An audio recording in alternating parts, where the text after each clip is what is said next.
ยิงถึงประมาณ10กว่าโตเดี๋ยวนี้จนลมเบิดแล้วลมนั่นยิงทั้งเบิด40ลูกผู้ให้สมองไปเก็บไปเฮ้ยนะตัวนี้เนี่ย3ลูกกว่าสิตายนี่เอามาเบิ่งว่าเป็นนกยังพี่น้องนะเห็นไผหูนถ้าจำนี้ก็พี่น้อง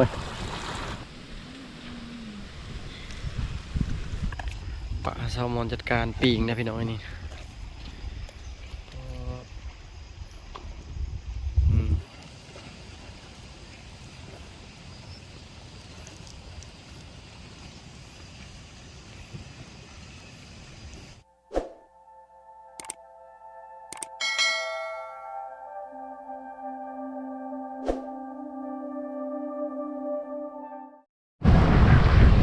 สบายดีพี่น้องมาพอกันยำแรงๆพี่น้องเลย4 โมงปลายเกือบ5 โมงแล้วมื้อนี้ทีมงานเฮาบ่มีไผว่างก็เลยมาแต่2 คนมากับแซลมอนตอนนี้แกงลีนมาเห็นเต็มที่เลยนำลงหลายผู้บรรยากาศตอนแรงลมนี่ตามเบิ่งนี่ก็บ่ค่อยแห้งแต่ว่าคันลมแห้งก็ไปได้ค่าใดก็อยู่ค่านั้นเพราะเฮาก็บ่กล้าเสี่ยงบันไดแต่ตอนนี้คือสูสีครบแล้วก็ตัวนักชุดกมูก็มีทางน้ำก้อนแหละแต่ว่าบนลายดอกมีแต่4 ธง 5 ธงผู้ทางนั้นเขาจะซ้อนปลาแก้วเต็มอยู่แถวเก่งลีนเพราะว่าต้นค่ำๆจะนี่ปลาแก้วขึ้นประมาณเริ่มแบบค่ำๆจะเป็นตกดินแหละปลาแก้วขึ้นสบายดีสมอนสบายดีเบอร์เขาจะซ้อนปลาแก้วอยู่พุ่นนะภาคพุ่นนะภาคพุ่นนะแม่นเขามาลิ้นน้ำเลยบ่พุ่นภาคพุ่นใดพุ่นเห็นภาคพุ่นนะเขาเจ้าทาเห็นบ่จุ่มๆอยู่นะแม่นค่ำๆจะนั่นแหละปลาแก้วออกก็ว่าไป2 คนนะพี่น้องเอ้ยบ่ฮู้ว่าลมแห้งหรือบ่แห้งไม่พายเรือกับบ่มีว่าสิใส่เบ็ดใส่หมองจะใส่อะไรบัดนี้ไม่ได้ไม่พายบ่ได้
คือสิบแห้งบันไดลมแต่ว่าเขาสิเลาะทางเงาพี่น้องเลยเพราะว่าถ้ามันเกิดกรณีลม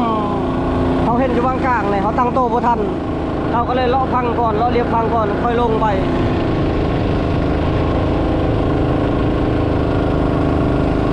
ลมนี่ครับประมาณบ่ได้นะเพราะว่าเขาบ่สามารถแนมเห็นได้ว่าลมอยู่จุดใดมันแห้ง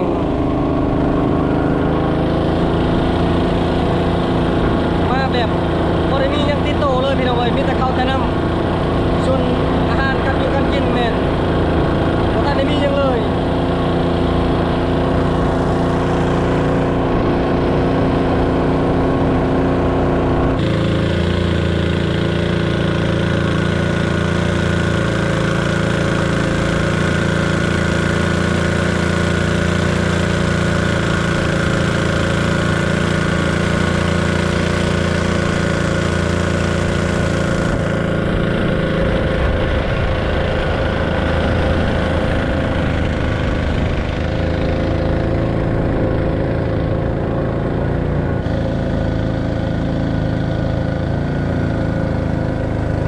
ไปต่อไปได้แล้วพี่น้องเอ้ย ว้าดลมนี่จะให้ใจความบ่เฮงบ่ได้ทายต่อเลยเพราะว่าพอดีสมอนน่ะสระน้ำวางกวางนี่ไปต่อบ่ได้เฮาคือ15พักในจุดนี้แล้วนี่ลมแฮงอะไรมื้อนี้เฉพาะดอกชาวบ้านก็บ่ค่อยมีคนลงนะครับชาวไร่เขาลงแต่แถวกิงลีนอันนี้คือบ่เฮงก็เห็นลมแฮงแล้วก็ไปต่อบ่ได้ก็เลยเข้ามาทางพี่ว่าสิไปนอนพุ่นแหละจุดหมายปลายทางของเฮาก็เลาะไปเบิ่งอยู่ใต้พุ่นแต่ว่าลมแฮงเฮาก็บ่กล้าเสี่ยงอะนะหลักๆก็คือแบบแซลมอนนี่แหละไปจะได้เฮ้ย หลบแพงกันเลยย่านเนาะ ก้มชะนำเงยขึ้นมาป้าบอลจะแนมหน้าค่อยนั่นคิดว่าสิไปต่อบ่ได้แวนอนนั่นนี่นะบ่ทันเห็นบ่ฉีโค้งไปทางนั้นเราค่อยเบิ่งลมแฮงอะไรจะแนมหน้าค่อยกับเข่าพังเลยบัดนี้แหละครับมาพี่เลยแนมหน้าเงยขึ้นมาแบบตกเจอแหงเลยบ่เคยย่านคนละแบบนี้มาก่อนเลยมันอันนั้นเฮาคือค่อยก็มั่นใจในเรือแน่เพราะว่าเรือมันเงยขึ้นนะคันว่าเห็นน้ำแบบว่าน้ำมันต่ำปุ่มมันต่ำเรือค่อยก็บ่กล้ามาขนาดนี้อันนี้คือยังพอจุดหมายปลายทางแต่ว่ากะย่าและพอลมแห้งนะเขาก็จะได้ข้ามทนีก่อนคืนนี้แมนยูว่าเคยอยู่แคมเทเนาะแมนเป็นอำเภออยู่ก็เคยหนะแต่แหงชุดกับแบบนี้แหละนำเทนะคะมันก็แมนขนาดนี้นะแล้วก็เซมันเซกว้างบ่กว้างเนาะอันนี้มันซ้ำน้ำทะเลเบิ่งปลาขึ้นกิ้งมาแมนคืนเนี่ยมัน20 เซน30 เซนผมจากน้ำเนาะยันกลัวอีกเขาเห็นเจ้าย่านแล้วเขาก็เลยแบบเข้ามาพังเลยพุ่นทางพุ่นจะเบิ่งน่ะเห็นขาวๆนั่นทำบ่นั่นแหละมันเห็นเป็นกิ้งมาเป็นตาย่านเลยพี่น้องโคตรเลยบ่คันเราบ่มีต้นไม้นี่ให้กระเตกเท่านี้นะแม่นแหละมันมีต้นไม้ใช่มองใช่บ่ได้แล้วมองเอามาอยู่มองปิวมองจุ่มมองยังเอามาเบิดผู้สิความเลยเขานะเขาก็มาบ่ได้เฮือนจะได้กันเนาะนี่หน่อยเนาะไปต่อบ่ได้เด้มีบ่มีของอยู่ของกินก็แล้วแต่ละจะหน่อยนี่หาใส่เบ็ดคันว่ามันใส่ได้เท่านี้นะลองย้อนเบิ่งเบ็ดปรากฏเอายังมาครบสุด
คือตอนนี้เอาเครื่องขึ้นเรียบร้อย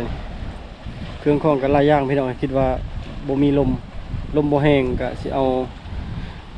เบ็ดเอามองใส่เบ็ดใส่มองแถวนี้หรือนอนอยู่ใส่ก็ใส่ได้นะแต่ว่าลมบ่มีแล้วก็ไม่พายเฮาก็บ่ทันถาก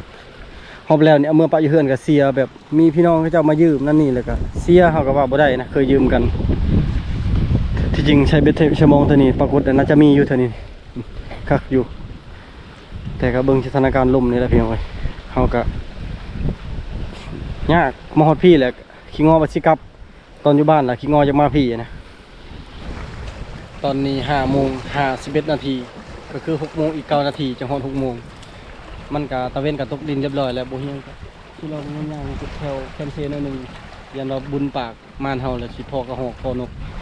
ไปบ่ไกลดอกเพราะว่ามันค่ำเลยขมอนยันบ่กล้าอยู่เราสินึ่งเข้าท่าแล้วบ่เฮียงเลาะเท่านี้เพราะว่าเดี๋ยวนี้ยังลมอยู่ใส่มองบ่ได้ใส่เบ็ดบ่ได้ก็คือสิเลาะนึงบัดพอดีค่ำๆก็สิลงมาเลาะประมาณ10-20 นาทีนี่แหละพี่น้องจะแถวนี้แถวจอมๆเท่านี้ มันว่าบ่ได้เด้บางทีก็มานให้เรานึงเข้าท่าบนอยู่บนนอนกันลมแห้งเท่านี้มันบ่มีบนที่บังลมนะ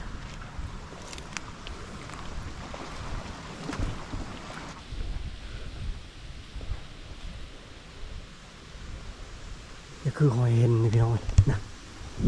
โอ้หอยเห็นเนี่ยมันลงหอยจอนพรหอยงูนะมันลงมาพีเลยจุๆเลยมันลงมากินปลาตาย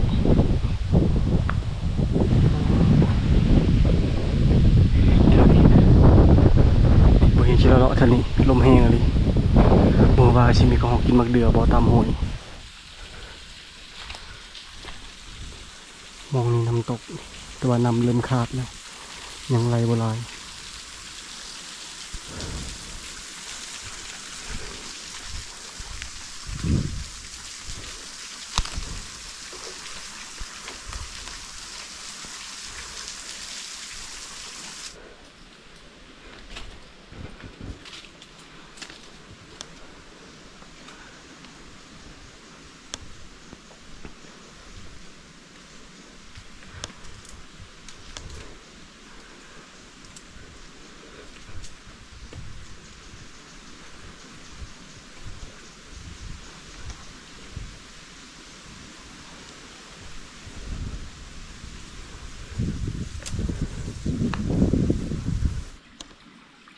มืดไวอะไร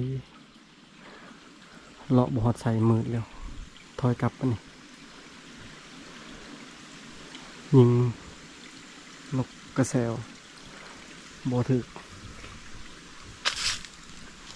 ได้พอแต่นกกระแซวตัวหนึ่ง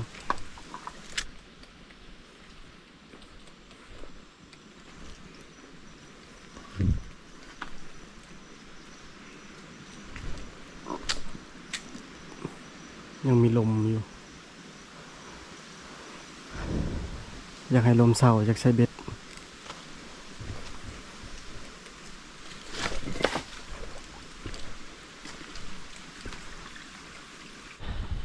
มืดแล้วพี่น้อยได้แม่ปีก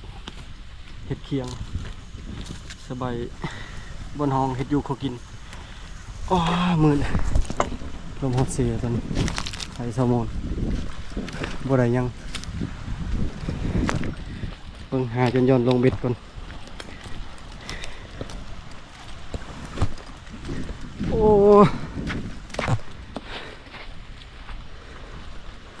ลมยังแห้งคือเก่าลมโอ้ยเห็ดเคียงปาดเวลาผ่านไวๆเลยเห็ดยังเฮ้ยต้มซาลีโอ้นึ่งข้าวแล้วเลยปาดหนาวเลยเสียอยู่ว่านำคืนอาบเหรอว่าบ่ได้นอนนอกเต็นเจ้าค่อยอาบเลยสิจะไม่อาบแต่วันบอกไปวันนี้ก็อาบวันนี้ก็อาบแต่ว่าอาบสิรอไปนี่วะรอไปชุดลมมารีบลมมัน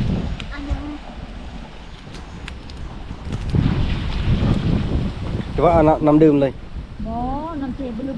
โอ้บลืมลมแห้งอะไรป่ะที่หากินจะได้บ้างบ่แห้งใส่เบ็ดแล้วลังหนึ่งเสียใส่จาก3 ลังจะได้ปรากฏให้แซลมอนต้มให้แซลมอนแกงตอนนี้บ่เฮียงยิงนกอันนี้นะบ่ฮู้ว่าเป็นนกหยังคอยาวๆมันคล้ายๆกับนกย่างแต่ว่านกย่างสีขาวอันนี้มันสิออกสีดำเนาะสีดำๆกลมคือเป็ดอันน่ะบ่ฮู้ว่าเป็ดนำหรือหยังลายนี่ประมาณวัง20-30 โตนี่อันนี้รายราคารายตัวต่ำเลยตามต้นไม้เต็มอยู่ยิงถึง3 โตยิงประมาณ10 ปลายบาทได้แต่3 โตพอลมแห้งมาอยู่ทางอันแคมน้ำอะไรประมาณจากน้ำนี่20 เมตรก็มี30 เมตรก็มี50 เมตรก็มีมันอยู่สุดเลยแคมเซนลายโตแห้งเดี๋ยวเราจะไปเก็บเบิ่งตัวยิงตก3 โตแล้วว่าสิได้หรือบ่เพราะว่ามันตกใส่น้ำนี่เราต้องขี่เรือไปไม้พายกับบ่มีแต่ว่าเห็นอะไรมันบ่มีแนวกินนะลองไปเบิ่งว่าเป็นนกหยังบ่เฮียงกับบ่ฮู้ไผฮู้ก็จะน้อยสิถ่ายให้เบิ่งผู้ทางพุ่นแหละผู้ย่างไปชุดๆพุ่นแหละโอ้ยพี่น้องเอ้ยลมจนเบิดยิงถึงประมาณ10 กว่าโตเดี๋ยวนี้จนลมเบิดแล้วลมนั่นยิงทั้งเบิด40 ลูกลมแห้งแน่กับตกแล้วมันตกหันตกนี่ต ตกตายหันตายนี่ผู้ให้แซลมอนไปเก็บไปเฮ้ยนะตัวนี้เนี่ย3 ลูกกว่าสิตายนี่เอามาเบิ่งว่าเป็นนกยังพี่น้องนะอ๋อผู้ยายลีซ้ำกับหงโอ้ผู้ สเปดเลย พี่น้องเอาไปถ่ายซ้ำนี่เลยพี่น้องเจ้ากลางนู่นจะมองใส่จะมองไปถ่ายเจ้ากลางโยนหันละระวังตกน้ำเด้ออ๋อพี่น้องดูใครเคยเห็นไทยหูนถ่ายแบบนี้ก่อนพี่น้องอันนี้3 ลูกกว่าสิได้ที่จริงบ่เฮียงก็อยากถ่ายข้อนี้กว่านี้พี่น้องอยากให้เห็นจะจังสิฮู้ว่าเป็นนกหยังแต่บ่แม่นนกบ่แม่นนกอันนกย่างเนาะเฮ้ยนกย่างมันสีขาวอันนี้มันออกอันสีเทา ที่มน เทามนดำๆซบน่ะคือซบเป็ดตามเบิ่งคือสิเป็นเป็ดน้ำเบิ่งตีนก็คล้ายๆเป็ดน้ำ คือเป็ดเป็นเอาปี คือเป็ดบ่น่ะพี่น้องนะ คือเป็ดเลย จะบ่เห็นขอถ่ายซ้ำนี้ก่อนใหญ่นี่นะประมาณ2 โลบ่เฮ้ยฮอดบ่ ประมาณ 2 โลตัวหนึงนะเดี๋ยวนี้เขาเก็บได้2 โตแล้วแต่ว่ายิ่งนั่นยิ่งหลายกว่านี้พี่น้องเอ้ยแต่ว่ามันตกอยู่พุ่นแบบเฮายิ่งแล้วมันถึกนั่นถึงนี่แล้วมันตกหันตรงนี้อันที่มันตกน่ะ3-4 โต5 โตตกในน้ำน่ะบ่ฮู้ว่ามันจมน้ำบ่หรือว่ามันไปทางไหนผมเมื่อกี้นี่ไปเอาเหืออยู่พุ่นเดี๋ยวนี้ก็ยังหลายโตอยู่สมอนแล้วรุ่นก็บ่เฮียงอีกคิดว่าบ่มีหยังมาฮอดค่ำพี่น้องยังได้นกอยู่แต่เสียดายพี่น้องกลางคืนมันสูงบ่ได้พุ่นน่ะใช่เลยนี่ยังประมาณ 7-8 โตในกุกนี้นะแล้วกุกอื่นๆอีกทั้งเบิดนี่เมื่อกี้นี่บ่เฮียงว่าประมาณ20-30 โต10 โต20 โตที่จริงมันหลายกว่านั้นพี่น้องเอ้ยหลายอีหลีรอนี่นะเมื่อกี้นี่ตกนั่นนี่เราตกนี่สมอนเราคุบบ่ได้ผู้บินไปทางพุ่นแล้วไปตกพุ่นอีกบัดนี้ตกอยู่วังเฮาก็บ่กล้าไปเก็บเพราะลมมันแรงฟาด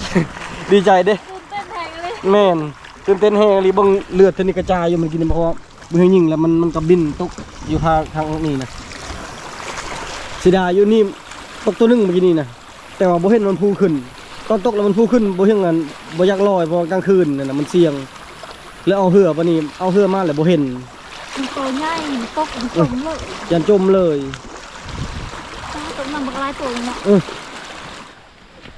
ฟาดมันคักอลีพี่น้องเอ้ยได้เพิ่มอีกตัวหนึ่งเป็น3 ตัวนะซามอน สิบไหวเอาไปจมจะกินนกวันนี้ชมใจแล้วบันนี้พี่น้องไอ้ผู้3 เป็ด จนให้บุเฮียงถือซอยเสียดายเลยเนาะอันยิ่งถึก10 กว่าโตพอแหละตกน้ำกะ2 โตหาบุเห็นมันตกน้ำมันพูแล้วก็ไปเอาเหือ2 โตได้5 โตนี่ก็30 กินตัวหนึ่งก็จักสิเบิดหรือบ่นี่สิดาตัวหนึ่งเจ้าคุบ3 โตบ่ได้ต้องเห็นมันตกข้างในตัวหนึ่งจะสมอนคุบแล้วมันผัดแลนคืนบินเลยบินลงไตตัวนี้ก็ฮอตบอลเลยพี่น้องเลยโอ้ยบ่ได้คิดบ่ทันพี่น้องเลยบ่เฮียงกับยันแต่บ่ได้คิดว่าขโมยพี่บ่ได้กับบ่เป็นหยังพอเมื่อกี้นี่ก็ใส่เบ็ดไว้แล้วมองนี่กับบ่ทันได้ใส่ฟังมือจะน้อยนี่แหละกินข้าวกินน้ำแล้วคันอากาศนิ่งก็สิใส่คันลมแห้งก็บ่ได้ใส่คันอากาศดีใส่แบบบ่ลมบ่แห้งนะแล้วก็คิดว่ากินข้าวกินน้ำอิ่มว่าสิพาแซลมอนไปกลางแต่ตอนนี้บ่ได้ไปแล้วเพราะมันดึกแล้วกว่าสิเอานก3 ตัวนี้ได้นี่ทำนี่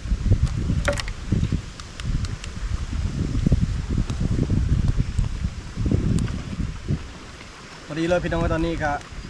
สิได้ลกคนนกขออนุญาตถ่ายไกลๆเด้อพี่น้องพอสะดวก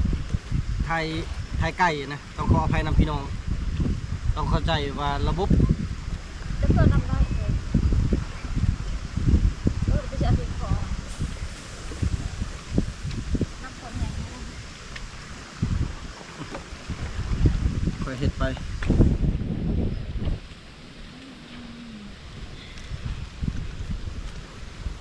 ทำบริจุ่มทำนี่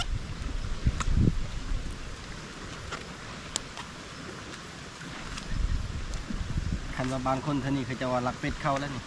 ก็เหลือทำเลือดเป็ดเลยเนาะ จะก็เห็นหรือแปลงแซ่บกันครับ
ตอนนี้ก็คือเฮาปีงข้างหนึ่งพอเลยเนาะปีงแต่ข้างเดียวอีก2 โตครึ่งแม่นบ่แลไว้กินมื้ออื่นคันบ่เบิดก็เมื่อไว้ผักครอบผักครัว นางเวนจะตำเขาเรียกว่า เทียม โมสิไข่เซย เนี่ยเฮ็ดพอแซ่บเฮ็ดพอแล้วแรง ผิดๆเลย จน10 โมงปลายแล้วชิมีบนเข็บบนจางเลยนะ โอ้ บางคนก็อยากหลับอยากนอนแล้วพี่น้องเอ้ย ลายหาวเลยได้ ปลาแซลมอนมาลำบากพี่น้องเอ้ย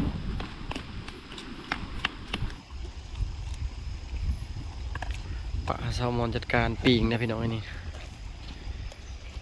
ไปกินบ่อบัดนี้ อันนี้นะดำบ่แห่งเฮ็ดเด้อนี่เด้อ เพราะว่า จริงๆแม่ ลนไฟ แรกอะคือเป็ดคือไก่ธรรมดานั่นแหละ แมน เป็ดเจ้าเอ็ดด แต่ว่าใหญ่กว่าไก่เนาะ ำไง ใหญ่อหลี ทำเป็ดแม่ แมนอืม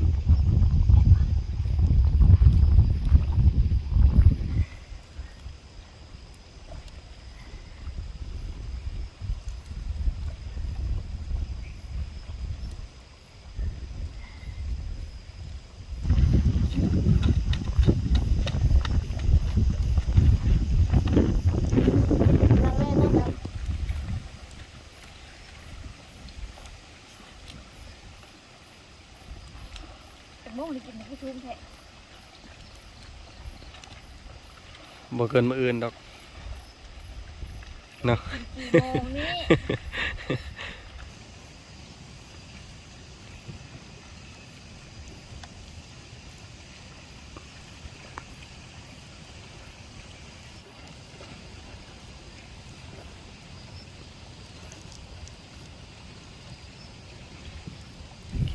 อาหารของเฮาก็สุกเรียบร้อยพอดีตอน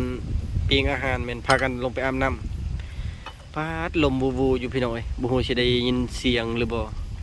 ได้ยินแต่เสียงลมปาดแซลมอนเฮ็ดแบบเอิ้นมันอะไรก็สไตล์ร็อกบ่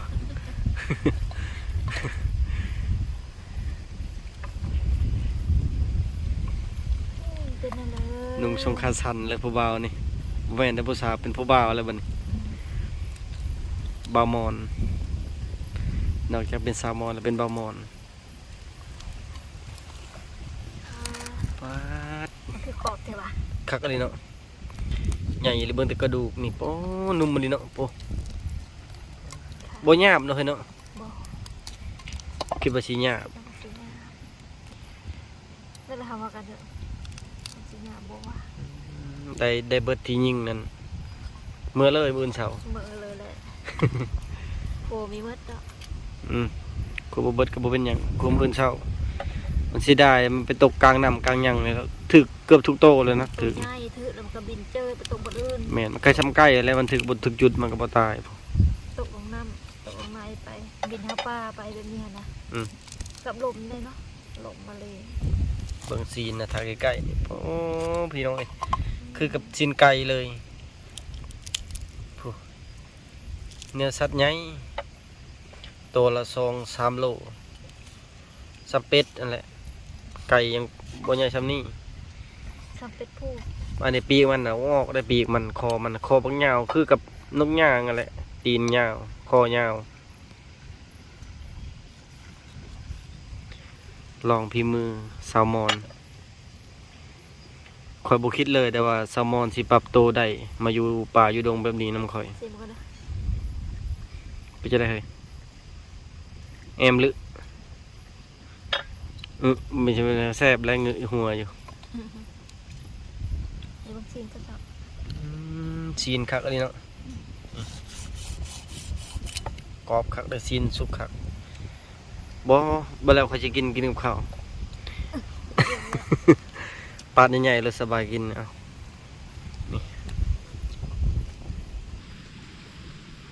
นี่แหละพี่น้องความหักจากแม่น่ะไปดองมื้อนี้น่ะไปดองบ้านพุ่นนกมีดองคนในบ้านนี่แล้วแม่ก็กินดิบบ่ได้กินหยังบ่ได้แต่ฮู้ว่าลูกชายนั่นมาแต่อื่นแต่ไกลบ่มีของอยู่ของกินซีนงัว2 ตอนนี่ก็เอาให้ลูกนี่แต่ลูกก็ลืมคักลืมแน่เพราะว่าบ่ได้กินข้าวเที่ยงจมให้แม่ฟังว่าบ่ได้กินข้าวเที่ยงแล้วแม่ก็เอาซีน2 ตอนมาให้กินบ่ฮู้ว่าแม่คนอื่นสิเป็นคือแม่บ่เฮียงคือกันบ่ตัวเองนี่บ่ยอมกินได้เอามาแต่แขกแต่ไก่ผู้ไปพุ่นก็บ่ได้กินลาบเพราะว่าแม่นั่นแม่บ่เฮียงเป็นคนที่โคตรยากเลยผักเทียมบ่กินแป้งนัวบ่กินน้ำมันพืชน้ำมันหยังก็บ่กินเป็ดก็บ่กินแลนก็บ่กินกระทางกระปอมบ่กินปลาคอกั้งปลาคอปลาสูดหลายอย่างนะพวกงูลิงคาแดงเอียนกบเขียดหน้าเพิ่นบ่กินหลายอย่างบางอย่างก็คลำบางอย่างก็ตั้งบ่เคยกินแต่น้อยนะและก็บ่อยากกินแบบนี้ดิบทุกอย่างบ่กิน แต่ก็ยังยอมมีพยาธิหลายอย่างอยู่หลักๆแม่นนี่มะขลังแล้วก็พวกปลาดงนั่นนี่ขนาดเพิ่นบ่ได้กินคือเฮาบ่ได้กินทั่วทีบบ่กินของสุกสำลาแห้งก็คือแห้งคักซ้ำนี่แห้งแล้วได้ไปดองนี่เขาปิ้งให้เพิ่นนั่นเพิ่นก็ยังบ่ยอมกินเอามาเฮือนว่าสิกินอยู่เฮือนบ่แล้วบ่เฮียงว่าบ่ทันได้กินข้าวเที่ยงแล้วเพิ่นก็เอา2 ตอนนี่มาให้บ่เฮียงกินแต่บ่เฮียงก็ลืมว่ามันมีที่แม่เอาให้นั่นก็เลยปะนะหั่นหากลับมาเห็นจนแบบปิ้งนกสุกเรียบร้อยจึงมาเห็นตัวนี้อดเข้าบัดนี้สิกินพร้อมกับนกอันนี้คือความรักของแม่น่ะความรักของแม่เนี่ยกินก็บ่ลงเด้พี่น้องเอ้ยอันนี้ก็คือเฮายังบ่ทันมีลูกเฮาบ่ฮู้บัดมีลูกก็สิแม่นคือแม่คือกันแหละนี่ก็ปิ้งปะนี่ก่อนหากลับมาเห็นหากลับมาปิ้งไว้นี่มาเด้อพี่น้องมากินข้าวแรงนำกัน12 โมงกว่าสิได้กินแบบนี้แหละพี่น้องเอ้ยการหาอยู่หากินมันก็กินข้าวบ่ตรงเวลากินข้าวบ่ถึกยามแต่เฮ็ดจังได๋เคยอยู่แหละอันที่ดีใจที่สุดมื้อนี้ก็คือแบบบ่ได้คิดบ่ได้พันแต่ว่าแซลมอนแบบสิมาอยู่นำเฮาแบบนี้ได้นะคิดว่า2 คนเราสิยอมมาปานแน่เฮ้ยมือเบิ่งเดียวนะ บ่เฮียงก็คิดว่าสิบ่มีโมเมนต์แบบนี้นะเวลาเข้าป่าหาอยู่หากินก็มาแบบครอบครัวมา2 คนแบบนี้บ่คิดบ่ฝันเลยว่าสิมีแบบโมเมนต์แบบนี้คิดว่าแซลมอนคันหลายคนเราอาจสิมาอยู่แต่ว่าคนเดียวเราก็คือสิบ่ยอมมาดอกแบบนี้แต่เราก็ยังมาอยู่พี่น้องเอ้ย อันนี้คือแบบความฮักที่แท้จริงนะเขาบ่เลือก เห็นอะไรแล้วก็ เลือกเขาแล้วเนาะเขาพาไปอะไรก็ไปบ่อันนี้บ่ได้บังคับเด้เราก็อยากมานี่เอ้าว่าอะไรจะทางพี่น้องเอ้ยมากินข้าวนำกันโอ้แซ่บแซ่บ ไม่ใช่มาเลย12 โมง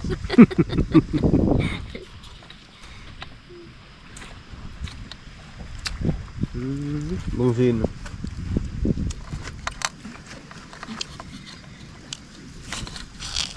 ผ่านซ้ำกับซีนผ่านเนาะบึงเนื้อนะ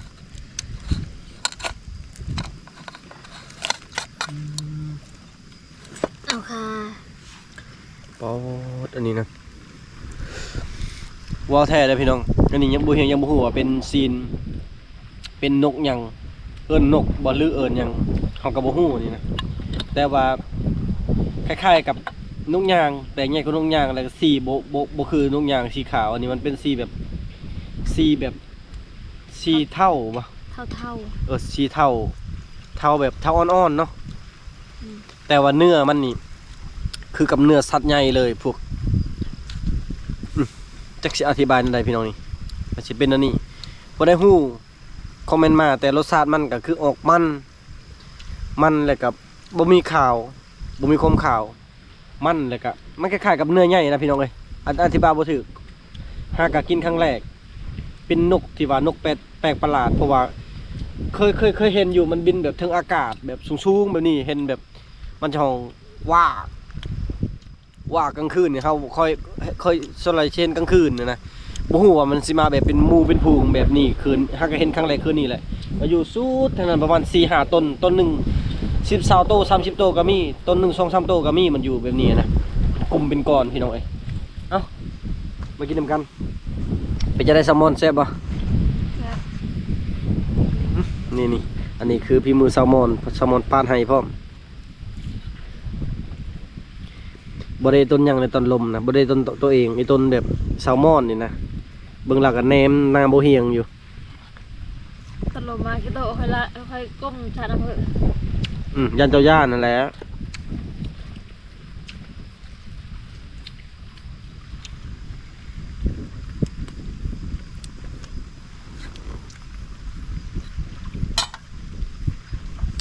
แซ่บแบบอธิบายบ่ถูกเลย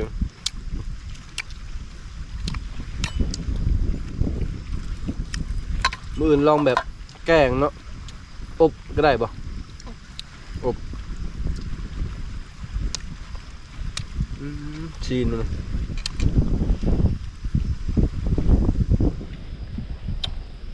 มันกรอบแซ่บ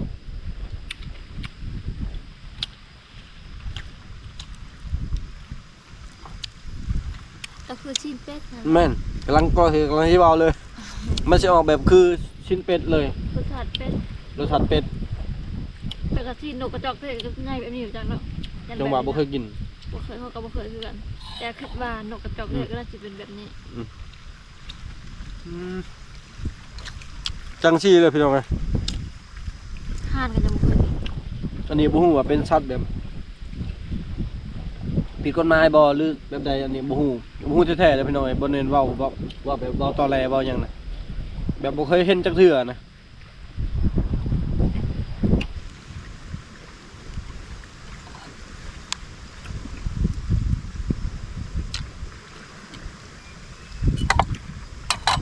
เขาว่าคันแบบบ้านเอาเลือดมันจะเป็นเนาะคือสิได้อื่นย่องก็พาเบิ่งพอสิได้ตัวแบบยิ่งแบบเจิดไปทางนั้นทางนี้ถูกไปตกวังก็มีไปข้างต้นไม้ก็มีได้ชนลายบ่ถือ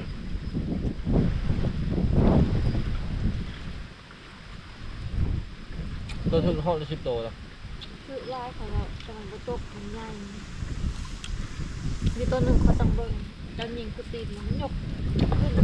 มันยืนเดียวอยู่เนี่ย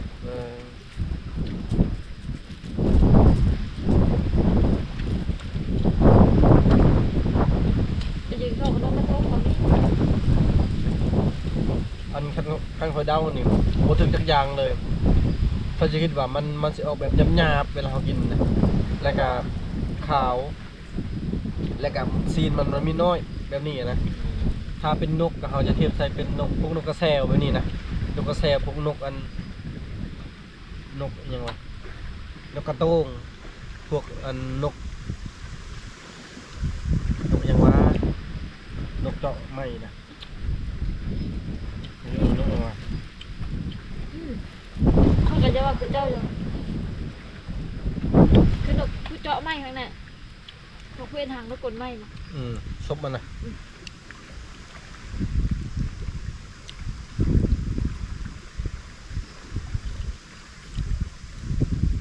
เว้นจะชอบหนึ่งของไทยมันมากินมะฮุ่ง นกนั่นนะนกน่าลืมมันนะ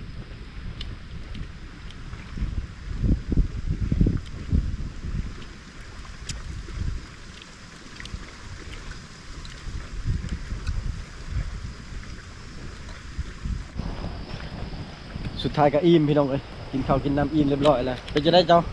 อิ่มกันปะคิดว่าบ่อิ่มสิป้อนให้เป็นไร